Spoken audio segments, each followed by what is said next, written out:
வணக்கம் நேயர்களே. இந்த ACL or anterior cruciate ligament அப்படிங்கிற ஒரு ஜவ்வில் நிறைய பேருக்கு டேர் ஏற்படும். ஸோ இந்த மாதிரி டேர் ஏற்பட்டுருச்சுன்னா சில பேருக்கு சர்ஜரி பண்ணுங்கிறது தெரிஞ்சிருக்கலாம். ஸோ இது எமர்ஜென்சி சர்ஜரியா, உடனே பண்ணுமா, இல்லை ரொம்ப நாள் தள்ளி போடலாமா அப்படிங்கிற கேள்வி நிறைய பேருக்கு இருக்கும். ஸோ இந்த வீடியோவில் முக்கியமாக இந்த ஏசிஎல் டேர் எப்படி ஏற்படுது, அது வந்துருச்சுன்னா எப்போ சர்ஜரி பண்ணணும் அப்படிங்கிறத பற்றி டீட்டெயில்டாக பார்க்கலாம்.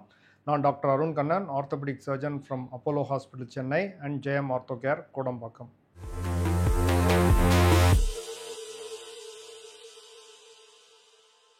இந்த ACL or anterior cruciate ligament அப்படிங்கிறது முட்டிக்கு நடுவில் இருக்கிற ஒரு ஜவ்வு.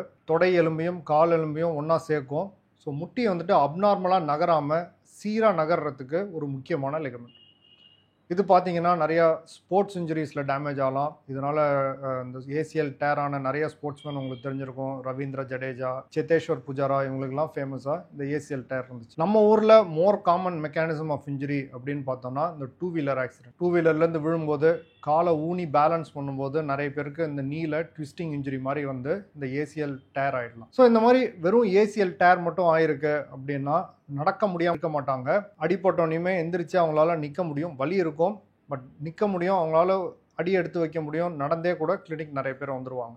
வலி வீக்கத்தோட நடந்தே வந்துடுவாங்க. எலும்பு ஃப்ராக்சர் ஆன மாதிரி படுத்த படுக்கையாக இருக்க மாட்டாங்க. ஸோ இனிஷியலாக பார்த்தீங்கன்னா வலி இருக்கும், வீக்கம் இருக்கும். அதோட வரும்போது நம்ம கொஞ்சம் டெஸ்ட் பண்ணி பார்த்தோம் அப்படின்னா இந்த ஏசிஎல் ஜவ்வில் அந்த லூஸ் ஆர் லாக்சிட்டி இருக்குது அப்படிங்கிறத நம்ம பார்க்கலாம். ஃபர்தர் எக்ஸ்ரே அண்ட் எம்ஆர்ஐ பார்த்தோம் அப்படின்னா இது கிழிஞ்சிருக்கா இல்லையாங்கிறத நம்ம கண்டுபிடிச்சிடலாம். இனிஷியல் ட்ரீட்மெண்ட் இவங்களுக்கு பார்த்தீங்க அப்படின்னா ரைஸ் ட்ரீட்மெண்ட் அப்படின்னு சொல்லுவோம். ரெஸ்ட்டு, ஐஸ் ஒத்தரம், ஒரு நாளைக்கு 3லேருந்து 5 வேளை ஐஸ் ஒத்தரம். கம்ப்ரெஷன், 3வது சி கம்ப்ரெஷன்னா இந்த எலாஸ்டிக் பேண்டேஜ், கிரிப் பேண்டேஜ் அப்படின்ற சொல்லுவோம். கிரிப் பேண்டேஜ் போட்டு அந்த முட்டியில் இருக்கிற இந்த ஹீமார்த்ரோசிஸ் ரத்த கலெக்ஷனை கம்ப்ரெஸ் பண்ணி வச்சு ஸ்வெல்லிங் இன்க்ரீஸ் ஆகாமல் பார்க்குறது. 4வது பார்த்தீங்கன்னா லெக் எலிவேஷன். கால் தூக்கி வச்சு படுத்தோம்னாலும் இந்த வீக்கம், அதில் இருக்கிற இன்ஃப்ளமேஷன் எல்லாமே குறையும். RICE treatment, rest, ice, crepe bandage, compression and leg elevation, E for elevation.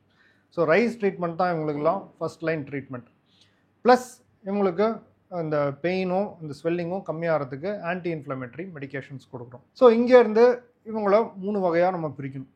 ACL அடிபட்டிருக்கு, ஏசிஎல் டயர் ஆகிருக்கு அப்படின்றத பார்த்துட்டோம் அப்படின்னா எல்லாருக்கும் சர்ஜரி தேவை கிடையாது. Young and active people, let's say ஒரு 40 கீழே இருக்கிறாங்க, நல்லா ஆக்டிவாக இருக்கிறாங்க, டெய்லி பேட்மிண்டன் விளையாடுறாங்க, நல்லா ஆக்டிவாக அங்கங்கே ஓடி ஆடுறாங்க அப்படின்னா இவங்களுக்கெல்லாம் ஜென்ரலாக ஏசிஎல்லை சர்ஜரி மூலமாக சரி செய்கிறது தான் நல்லது. Especially complete ACL tear young active people அப்படின்னா சர்ஜரி தான் இதுக்கு பெஸ்ட் ட்ரீட். ஏன்னு பார்த்தோம்னா இவங்களுக்கு இன்ஸ்டெபிலிட்டி இருக்கும்.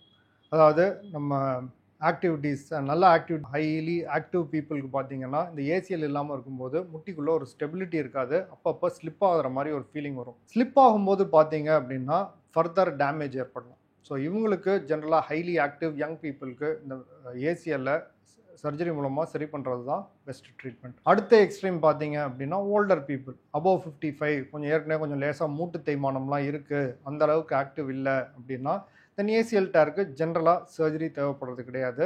இவங்களுக்கு நம்ம எக்ஸசைஸ் அண்ட் பெயின் லிமிட்டேஷன் இதுக்கான மெடிசன்ஸ் கொடுத்து ஃபிசியோதெரப்பி பண்ணி கொஞ்சம் கொஞ்சமாக முட்டியோட ஸ்ட்ரென்த்தை இம்ப்ரூவ் பண்ணால் ஓரளவுக்கு இவங்க மேனேஜ் பண்ணிடுவாங்க. ஏன்னா இவங்களோட லைஃப் ஸ்டைல் அப்படி. இப்போ இந்த நடு கேட்டகரி இருக்காங்க, ரொம்ப ஆக்டிவும் கிடையாது, தேய்மானம் இல்லை, பட் ஏசிஎல் இன்ஜுரி ஆகிருக்கு அப்படின்னா இவங்களுக்கு கொஞ்சம் நாங்கள் வெயிட் பண்ணி பார்க்குறோம்.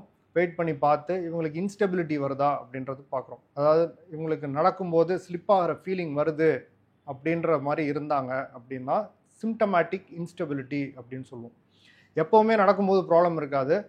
நின்று ஒரு இடத்துல திரும்பும்போது, மாடிப்பொடி ஏறும்போது, முட்டியை மடக்கி வெயிட் போடும்போது இவங்களுக்கு முட்டியில் ஸ்லிப் ஆகும். அதுக்கு பேர் இன்ஸ்டெபிலிட்டி அப்படின்னு சொல்லுவோம். சில பேருக்கு வராமல் போகலாம். இன்ஸ்டெபிலிட்டியே வராமல் இருக்கவங்களுக்கு ஏசிஎல்ல இந்த இன்ஆக்டிவ் குரூப்பில் எக்ஸசைஸ் மூலமாகவே மேனேஜ் பண்ணிக்கலாம். பட் ஆக்டிவாக இருக்கிறாங்க, இன்ஸ்டெபிலிட்டி வருது அப்படின்னா தென் இதை சர்ஜரி மூலமாக ட்ரீட் பண்ணணும். ஸோ சர்ஜரி மூலமாக ட்ரீட் பண்ணோம் அப்படின்னா நிறைய பேருக்கு என்ன கேள்வினா உடனே பண்ணணுமா? ஜென்ரலாக ஐடியல் டைம் ஃபார் இந்த ஏசிஎல் சர்ஜரி பார்த்தீங்கன்னா not immediately after the injury. இதுக்கு என்ன காரணம்னு பார்ப்போம். ஃபஸ்ட்டு நான் உங்களுக்கு முதல்ல சொன்ன மாதிரி இந்த ஏசிஎல் ஜவ்வு கிழியும் போது பார்த்தீங்க அப்படின்னா உள்ளே கொஞ்சம் ப்ளீடிங் நடந்திருக்கும். ஸோ அந்த மூட்டில் பிளட் கலெக்ஷன் இருக்கும். அதுக்கு பேர் ஹீமார்த்ரோசிஸ் அப்படின்னு சொல்லுவோம். அதாவது ஜாயிண்ட்டுக்குள்ளே பிளட்டு கலெக்ட் ஆகிருக்கிறது. ரெண்டாவது பார்த்தீங்கன்னா ஜென்ரலாக ஏசிஎல் கிழியும் போது அந்த முட்டிக்கு சுற்றி இருக்கிற அந்த கேப்சியூல் அப்படின்ற ஒரு ஜவுலையும் டேமேஜ் இருக்கும். ஸோ அந்த கேப்சியூல் கொஞ்சம் ஹீல் ஆகணும், முட்டியில் இருக்கிற அந்த ரத்த கட்டி கொஞ்சம் கம்மியாகணும். ஸோ இது ரெண்டும் சரியாகிற வரைக்கும் ஜென்ரலாக டைம் கொடுப்போம். யூஸ்வலி இதுக்கு 2 to 3 வீக்ஸ் ஆகும். 2 to 3 வீக்ஸ் கொஞ்சம் ரெஸ்ட்டு, இந்த ஐஸு எலிவேஷன், லெக் எலிவேஷன் கொஞ்சம் எக்ஸசைஸ் பண்ணி நீ பெண்டிங் கொஞ்சம் கொஞ்சமாக கொண்டு வரணும். ஸோ நீ பெண்டிங் ஓரளவுக்கு ஒரு 90 டிகிரிஸ்க்கு மேலே வந்துருச்சு, ஸ்வெல்லிங் எல்லாம் ஓரளவுக்கு குறைஞ்சிருச்சு அப்படின்ற பட்சத்தில் 2 to 3 வீக்ஸ் ஜென்ரலி இவங்களுக்குலாம் ஐடியல் பீரியட் ஆஃப் சர்ஜரி. அப்போ தான் இவங்களோட போஸ்ட் ஆப்ரேட்டிவ் ரிகவரி, அதுக்கப்புறம் சர்ஜரி அப்போ ஈஸும் கொஞ்சம் அதிகமாக இருக்கும். So ideal time for ACL without other compulsions அப்படின்னா around 2 to 3 weeks after the injury. சில பேருக்கு கொஞ்சம் எர்லியராக பண்ணுறதுக்கான அவசியம் வரும்.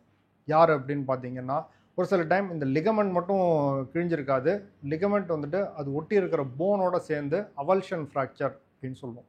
அதாவது போன் எந்த இடத்துல போனில் போய் அந்த ஜவ்வு ஒட்டுதோ அந்த போனையும் பிச்சு எடுத்துகிட்டு வந்திருக்கும். இதுக்கு பேர் அவல்ஷன் ஃப்ராக்சர் அப்படின்னு சொல்லுவோம். இது இருந்துச்சுன்னா ஜென்ரலாக கொஞ்சம் அர்லி சர்ஜரி பண்ணிவிடும். ஏன்னா போன் ஃப்ராக்சர் ஆகிருக்கு, ஸோ அதை சீக்கிரம் தைச்சிட்டோம், சீக்கிரம் அதை ஃபிக்ஸ் பண்ணிட்டோம் அப்படின்னா கொஞ்சம் ஹீலிங் பெட்டராக இருக்கும். ஸோ இவங்களில் கொஞ்சம் அர்லி சர்ஜரி பண்ணலாம். இன்னொரு கேட்டகரி ஆஃப் பீப்புள் பார்த்தீங்க அப்படின்னா ஸ்போர்ட்ஸ்மேன். இப்போ விளையாண்டுட்டு இருக்கிறாங்க, சீசனில் இருக்கிறாங்க, அவங்களுக்கு உடனே அந்த 2-3 வீக்ஸ் கூட வேஸ்ட் பண்ண முடியாது, திருப்பி இன்னொரு அடுத்த சீசன் ஆர் சீரீஸ்க்கு போகணும் அப்படின்னு இருக்கிறவங்களுக்கு கொஞ்சம் டைம் கம்பல்ஷன் உண்டு. ஸோ அவங்களுக்கு இமிடியேட்டாக பண்ணலாம். இமிடியேட்டாக பண்ணி அந்த ஹீமார்த்ரோசிஸை சர்ஜரியை போய் க்ளீன் பண்ணிவிட்டு இந்த ஏசிலையும் தைச்சிடலாம். பட் இவங்களுக்கு கொஞ்சம் இன்டென்சிவ் ரீஹேப் தேவைப்படும். ஏன்னா அந்த ஹீலிங் பீரியடுக்கு முன்னாடியே நம்ம பண்ணிட்டோம். ஸோ இவங்களில் கொஞ்சம் இன்டென்சிவ் ஃபிசியோதெரப்பி ரீஹேப் பண்ணி இந்த ஸ்டிஃப்னஸ் வராமல் பார்த்து நல்லா ரீஹேப் பண்ணாங்கன்னா இவங்களும் நல்லா ரிகவர் ஆகிடுவாங்க. இதில் ஒரு கேட்டகரி மட்டும் பார்த்தோம் அப்படின்னா இன்னும் கொஞ்சம் டிலே பண்ணி பண்ணுவோம். ஜென்ரலாக ஒரு 6 வீக்ஸ் அந்த மாதிரி டிலே பண்ணி பண்ணுவோம். யாருக்குன்னு பார்த்தோம்னா, இந்த ஏசிஎல் கிழியும் போது கூட இன்னொரு ஜவ்வு இருக்குது, எம்சிஎல் அப்படின்னு சொல்லுவோம். அது சைடில் இருக்கிற ஜவ்வு. இந்த ஜவ்வு கிரேட் 1 கிரேட் 2 டேர், அதாவது ஃபுல்லாக கிழியில் கொஞ்சம் லேசாக டேமேஜ் ஆகிருக்கு அப்படின்னா தென் இது ஹீல் ஆகிற வரைக்கும் வெயிட் பண்ணிவிட்டு ஏசிஎல் சர்ஜரி பண்ணுவோம். ஸோ அதுக்கு வந்துட்டு கொஞ்சம் ரெஸ்ட் கொடுத்து இந்த பிரேஸ் மாதிரி போட்டு வச்சிட்டோம்னா அந்த எம்சிஎல் வந்துட்டு ஒரு 6 வீக்ஸில் நல்லா ஹீல் ஆகிடும், கம்ப்ளீட் டேர் இல்லாத பட்சத்தில். எம்சிஎல் கம்ப்ளீட் டேர் இல்லை, ஏசிஎல் கம்ப்ளீட் டேர் இருக்குது அப்படின்னா ஃபஸ்ட்டு ஒரு 4 to 6 வீக்ஸ் ரெஸ்ட்டு, அந்த எம்சிஎல் ஹீல் ஆனதுக்கப்புறம் தென் ஏசிஎல் சர்ஜரி பண்ணலாம். இப்போ ஜென்ரலாக எமர்ஜென்சி பேசிஸில் ஏசிஎல் சர்ஜரி தேவையில்லைங்கிறது நீங்கள் இந்த வீடியோவில் கண்டிப்பாக நீங்கள் ஊர்ஜிதமாக கற்றுக்கலாம். ஸோ ஒரு சம்மரியில் சொல்லணுன்னா, இந்த ACL or anterior cruciate ligament அப்படிங்கிறது முட்டிக்கு நடுவில் இருக்கிற ஒரு முக்கியமான ஜவ்வு. ஸ்போர்ட்ஸ்மென், ஸ்போர்ட்ஸ் இன்ஜுரிஸ் அண்ட் 2-வீலர் ஆக்சிடென்ட்ஸில் நிறைய பேருக்கு டேமேஜ் ஆகும். இப்படி டேமேஜ் ஆகிடுச்சு அப்படின்னா யங் ஆக்டிவ் பீப்புள் அப்படின்னா ஜென்ரலாக ஒரு 3 வீக்ஸ் வெயிட் பண்ணி பண்ணுறது ஐடியல் டியூரேஷன் ஃபார் சர்ஜரி. ரொம்ப லேட் பண்ணுறோம், இப்போ நீங்கள் அப்படியே விட்டீங்க, இந்த இன்ஸ்டெபிலிட்டி நடந்துகிட்டே இருக்குது அப்படின்னா என்ன பிரச்சனை அப்படின்னு கேட்கலாம். எவ்வளோ தள்ளி போடலாம் அப்படிங்கிறது அடுத்த கேள்வி. எவ்வளோ தள்ளி போடலாம் அப்படிங்கிறதுக்கு ஒரு 100% கரெக்ட் ஆன்சருங்கிறது கிடையாது. இந்த ஏசிஎல் இல்லை அப்படிங்கிறப்போ முட்டியில் எனி டைம் இந்த இன்ஸ்டெபிலிட்டி வரும்போது மற்ற ஜவ்வுகளில் டேமேஜ் ஏற்படலாம். முக்கியமாக இந்த மெனிஸ்கஸ் அப்படின்ற ஒரு ஜவ்வில் டேர் ஏற்படலாம். ஸோ அது நடக்கிறதுக்கு முன்னாடி பண்ணுறது ஐடியல். ஏன்னா மெனிஸ்கஸில் டேர் ஏற்பட்டுருச்சு, இந்த இன்ஸ்டெபிலிட்டி ஏசிஎல் இல்லாததுனால இன்ஸ்டெபிலிட்டி வந்து இந்த மெனிஸ்கஸில் டேர் ஆகிடுச்சுன்னா மெனிஸ்கஸை அந்த அளவுக்கு பிரமாதமாக ரிஸ்டோர் பண்ணுறதுக்கு இப்போ முடியாது. ஸோ அந்த மெனிஸ்கஸ் டேர் ஏற்படுறது, செகண்டரி டேமேஜ் ஏற்படுறதுக்கு முன்னாடி பண்ணணும்.